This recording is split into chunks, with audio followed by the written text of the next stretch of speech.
नहीं। सर, दिव्य ज्योति जागृति संस्थान ब्रह्म ज्ञान के बारे में बात करता है, तो क्या आप उस ब्रह्म ज्ञान के बारे में लोगों को बता सकते हैं? ब्रह्म ज्ञान एक ऐसा ज्ञान है जो अवध ओझा जैसे लोगों को इंसान बनाता है, और वो ऐसा ज्ञान है जैसे हर चीज, अब बैक्टीरिया तुम्हारे हाथ पे है, अभी तुमसे कहे अभी कोई दिखाओ तो कैसे दिखाओगे? हैं? टेलीस्कोप मंगाना पड़ेगा ना। तो ये लोग वही एक्टिवेट करा देते हैं, बस उसमें से जब आदमी देखने लगता है तो उसको लगता है कि यार मांस नहीं खाना चाहिए, तामसिक है, तमोगुण हावी हो जाएगा, ध्यान नहीं हो पाएगा। हमसे लोग कहते हैं तुम संस्कृत कैसे बोल, आजकल मैं गीता पढ़ा रहा हूँ अपने चैनल पे, 4th लॉ। अब जो लोग पहले सोचते थे कि अवध ओझा सिर्फ एनसीईआरटी पढ़ाते हैं, इतिहास पढ़ाते हैं, साइंस पढ़ाते हैं, वो इसलिए परेशान है कि तुम गीता पढ़ा रहे हो। अमेरिका के एक सीनेटर है, उनके ऑफिस से मुझे फोन आया 10 दिन पहले कि ओझा जी मैं चाहता हूँ आप अमेरिका आके यही चीज यहाँ बोले, कितनी बड़ी महिमा है गुरु महाराज की, और बताओ क्या एग्जाम्पल चाहिए तुम्हें? सर, आप एक शिक्षक हैं और क्योंकि यूपीएससी की तैयारी बहुत बड़ी तैयारी होती है, मतलब बहुत बड़ा हुआ भी बनाया गया है, कुछ लोगों के लिए वो आसान होता है, कुछ लोगों के लिए बहुत ज्यादा कठिन होता है।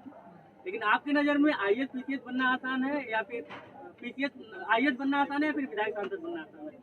नहीं, विधायक सांसद बनना आसान है, बहुत आसान है। इस देश के लोगों को विकल्प चाहिए, विकल्प। राम मनोहर लोहिया इकोनॉमी से पीएचडी थे, जब लंदन से पहुंचे मद्रास, बर्लिन से मद्रास पहुंचे, पैसा नहीं था कलकत्ता तक आने का, तुरंत हिंदू के ऑफिस में पहुंचे, एक आर्टिकल लिखा, तब 1916 में उस आदमी ने उनको 200 रुपया दिया था।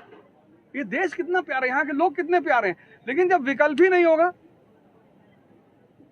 भाई अभी वो जडेजा की, जो रविंद्र जडेजा है, उनकी वाइफ रेबाबा जडेजा, गुजरात से विधायक है, सांसद है, विधायक है गुजरात जामनगर से विधायक है। वो आईएएस की तैयारी करती थी, वो लेडी आईएएस की तैयारी करती थी।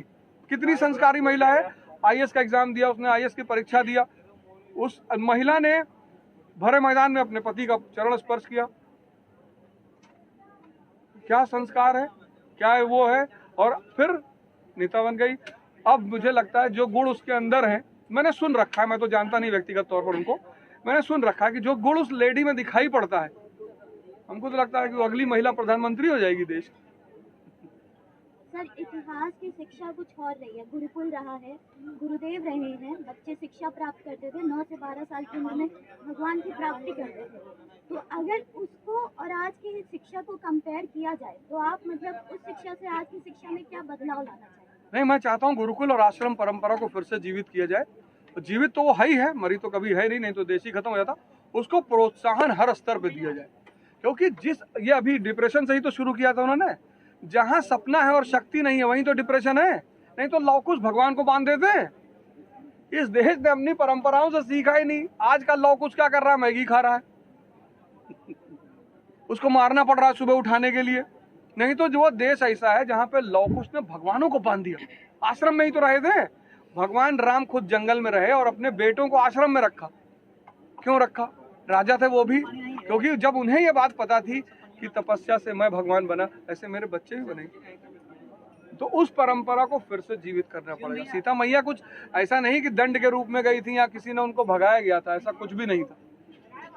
वो इस देश की परंपरा, ये भगवान राम का जो मंदिर बन रहा है, इसको बनना चाहिए। और सबको मध्यकाल के कितने मुसलमान संत है जो सिर्फ राम राम करते हैं, रहीम उनमें से एक है।